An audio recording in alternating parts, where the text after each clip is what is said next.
Good evening everyone. स्वागत करते हैं एक बार फिर से हम आपके अपने यूट्यूब चैनल कवि क्लासेस में। आज के सेशन में हम लोग यहाँ पर ह्यूमैनिटीज एंड सोशल साइंस जो आप लोग का सब्जेक्ट ग्रुप है बीएचयू बीएड में उसके बारे में बात करेंगे और स्पेशली यहाँ पे हम लोग इसके सिलेबस के बारे में बात करेंगे। और जैसा कि मैंने कई बार मैं आप लोग को अपनी वीडियो में बताते आ रहा हूँ कि स्पेशली जो आपका PGQP आपका 74 जो आपका कोड है, कोर्स कोड है, वो स्पेशली आपका बीएचयू बीएड के लिए ही है। ठीक है, ये किसी और के लिए नहीं है। एक और जो आपका यूनिवर्सिटी है जो कि आपका प्राइवेट है, उसका नाम है गलगोटिया यूनिवर्सिटी। तो उसका फॉर्म भरना न भरना एक समान है आप लोगों के लिए। ठीक है, तो यहाँ पे साफ तौर पे मैं आपको बताना चाहूँगा कि बीएचयू बीएड के लिए अगर आप लोग फॉर्म भरें तो PGQP 74 ही भरिए। अगर साइबर कैफे के पास भी जा रहे हैं आप लोग तो भी उससे बोलिए कि आप PGQP 74 को ही सिलेक्ट करिए। ठीक है, अन्यथा आज बहुत सारे मैसेज आए हैं कि सर मैंने साइबर वालों को बोला कि बीएड का फॉर्म भरना है, उन्होंने अपना कुछ भी भर दिया, जहां बीएचयू देखा उन्होंने फॉर्म भर दिया, PGQP 74 नहीं सेलेक्ट किया। और अगर आप सेलेक्ट नहीं करेंगे, ये बाद में करेक्शन तो हो सकता है लेकिन आपको फिर से पेमेंट करना पड़ेगा, ध्यान रखिएगा। तो ज़्यादा पेमेंट ना करना पड़े इसलिए आप लोग फॉर्म में जब भी गलती कर रहे हैं उसको सुधार कर लीजिए। और आज जो आप लोग का डेट है वह 19 जून है। ठीक है, 19 जून को मैं यह वीडियो आप लोग के सामने प्रस्तुत कर रहा हूं, बना रहा हूं। और 18 जून तक आप लोग की लास्ट डेट थी। अब जो डेट है आप लोग की वो बढ़ चुकी है। अब वो 4 यानी 5 जुलाई तक आप लोग अपने फॉर्म को भर सकते हैं। ठीक है, तो चलिए यहाँ पे शुरू करते हैं। आज अपने इस सेशन में हम लोग बात करेंगे बीएचयू बीएड का जो एग्जाम पैटर्न है और सिलेबस है वह क्या है। उससे पहले मैं आप लोगों को एक चीज़ दिखाना चाहूँगा जो आप लोग के लिए बहुत महत्वपूर्ण है। ये आप लोग देख रहे होंगे कि देखिए क्या लिखा हुआ, वॉच टाइम फ्रॉम सब्सक्राइबर्स, यानी कि जो आप लोग के व्यूवर्स हैं वह कौन, आपके वीडियो कौन देखता है, आपके सब्सक्राइबर देखते हैं या फिर जो आपको सब्सक्राइब नहीं किए हैं सबसे ज़्यादा। तो आप लोग स्वयं देख लीजिए कि कौन सबसे ज़्यादा वीडियो देखता है। जो मेरे अनसब्सक्राइबर हैं यानी कि जो सब्सक्राइब नहीं किए हैं हमारे कवि क्लासेस यूट्यूब चैनल को, वो सबसे ज़्यादा देखते हैं, और जो सब्सक्राइब कर लिए हैं वो कम देखते हैं। तो दोनों ही, जो भी यहाँ पे अनसब्सक्राइब किए हैं या फिर सब्सक्राइब नहीं किए हैं, उनको और भी वीडियो इसी प्रकार के चाहिए तो उनसे निवेदन है कि एक बार जब भी आप लोग वीडियो को देखें तो सब्सक्राइब कर लिया करिए। और जो सब्सक्राइबर मेरे हैं केवल और केवल वहाँ पे सब्सक्राइब करके रख देंगे, कोई इन्फॉर्मेशन आएगा देखेंगे तो आपके लिए हर एक वीडियो जो है वो इन्फॉर्मेटिव हो, तो जरूर आप लोग इसको देखा करिए। ठीक है, इतना ही कहना मेरा है। तो जो अनसब्सक्राइब किए हैं या अभी तक सब्सक्राइब नहीं किए हैं कभी क्लासेस को, जरूर सब्सक्राइब कर लीजिए।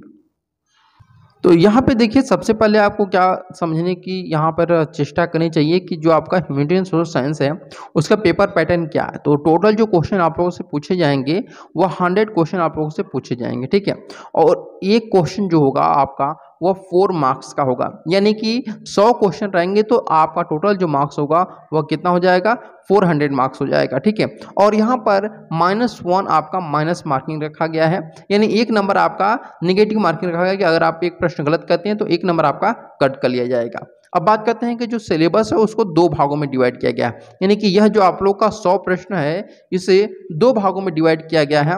और पहला भाग जो है जिसको हम लोग सेक्शन ए बोलते हैं यह कंपल्सरी है सभी सब्जेक्ट ग्रुप के लिए। सेक्शन बी जो कि आपका ऑप्शनल है, और जैसे आपको पता है कि बीएचयू बीएड में आपके 4 प्रकार के कोर्सेज चलाए जाते हैं। ठीक है, पहला जो कोर्स आपका चलाया जाता है वह लैंग्वेज ग्रुप का है।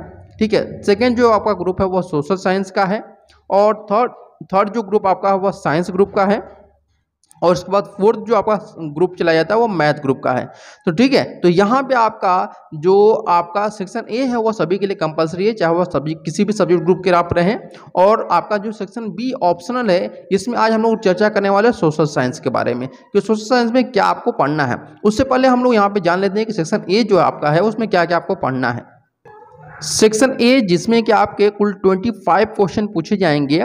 ठीक है, इसमें आपके 3 सब्जेक्ट से प्रश्न बनाए जाएंगे, teaching aptitude, current education scenario, reasoning से। ये 3 टॉपिक हैं जहां से आपके प्रश्न बनाए जाएंगे 25 क्वेश्चन। अब यहाँ देख लेते हैं कि teaching aptitude, current education scenario और रीजनिंग में कौन कौन से टॉपिक है जहां से प्रश्न आप लोग के उठेंगे। तो सबसे पहले हम लोग बात करते हैं यहाँ पर टीचिंग एप्टीट्यूड का जो टॉपिक वाइज सिलेबस है उसके बारे में। तो यहाँ पे एटीट्यूड टुवर्ड्स एजुकेशन यानी कि शिक्षा के प्रति अभिवृत्ति। सेकंड आपका है एटीट्यूड टुवर्ड्स लर्नर्स यानी कि शिक्षार्थियों के प्रति अभिवृत्ति। उसके बाद है एटीट्यूड टुवर्ड्स कोर्स यानी पाठ्यक्रम के प्रति अभिवृत्ति। ये टॉपिक आपको कवर करने हैं। इसके अलावा जो टॉपिक आपको कवर करने हैं उसमें आपका ये आपका टीचिंग एप्टीट्यूड में ही है, educational experiment and problem, leadership instinct in teacher, professional commitment, social maturity, teachers qualification and quality, teaching profession, ये आपके कवर करने हैं। इसके अलावा और भी बहुत सारे टॉपिक हैं।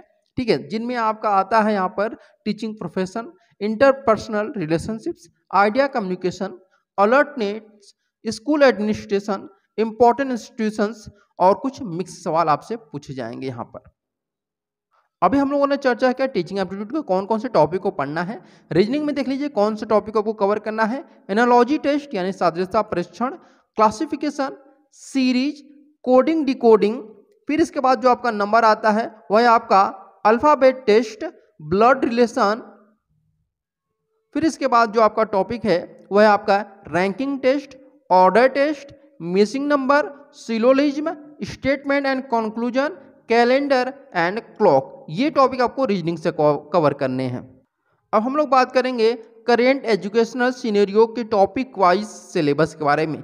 एनईपी यानी कि आपका 1968, 1986, 1992, 2020 में कौन कौन से एनईपी है, उसमें क्या क्या चीज़ें हैं, इसके बारे में।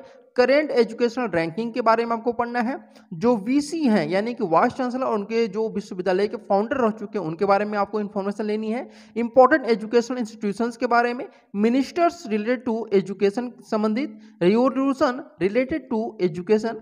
इसके बाद नेक्स्ट जो टॉपिक आपका है बहुत इंपॉर्टेंट है, important course related to education. फिर आपका है books and newspaper related to education. और नेक्स्ट जो आपका टॉपिक है वो एजुकेशन इन ब्रिटिश इंडिया। यही आपको टॉपिक कवर करने, इसके अलावा आपको कुछ भी बाहर की चीज़ें नहीं पढ़नी है करंट एजुकेशन सिनेरियो में।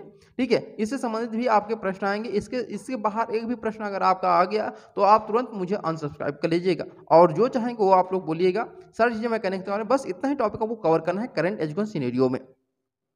अब बात करते हैं हम लोग सेक्शन बी में क्या क्या पढ़ना है, जो कि आपका 75 क्वेश्चन का पेपर होता है। इसमें देखिए सबसे पहला जो आपका आता है वह हिस्ट्री, ज्योग्राफी, पॉलिटी या और इकोनॉमिक्स, कॉमर्स और होम साइंस। ये आपके 6 सब्जेक्ट हैं जहां से आपके प्रश्न 75 क्वेश्चन बनाए जाएंगे। अब एक एक करके मैं सभी सब्जेक्ट का टॉपिक बताता हूँ कि कौन कौन से टॉपिक आपको कवर करने हैं।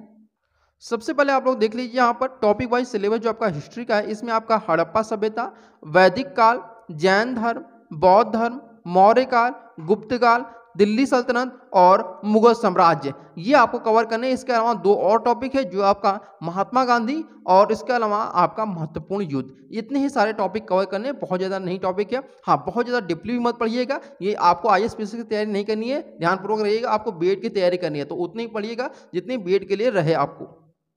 अब यहाँ बात करते हैं topic wise syllabus of polity, यानी पॉलिटिकल साइंस में आपको क्या क्या पढ़ना है। पॉलिटी में संविधान का जो विकास है, अनुसूची, नागरिकता, मौलिक अधिकार, राष्ट्रपति, उपराष्ट्रपति और नेक्स्ट जो टॉपिक आपका है इसमें आपका आता है प्रधानमंत्री, फिर यहाँ पे संसद यानी कि राज्यसभा और लोकसभा, विधानसभा यानी विधानमंडल और विधान परिषद, मुख्यमंत्री, राज्यपाल, सुप्रीम कोर्ट और हाई कोर्ट। बस इतना ही आपको टॉपिक कवर करना है।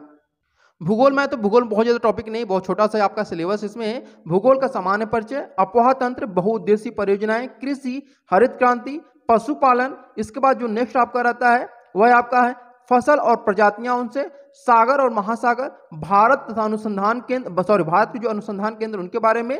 इसके अलावा विश्व भूगोल में आपको ब्रह्मांड पढ़ना है, उनसे संबंधित विविध जो भी चीज़ें, चाहे सागर हो या फिर विश्व के घास जो है, घास के मैदान, उनके बारे में आपको पढ़ना है। ये आपके विविध में आ जाएंगे।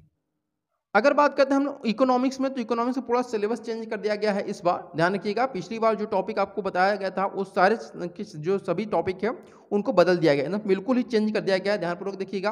पहला जो टॉपिक आपका यहाँ पे रखा गया है वो इंट्रोडक्शन ऑफ माइक्रो इकोनॉमिक्स रखा गया है। फिर कंज्यूमर बिहेवियर एंड डिमांड रखा गया है।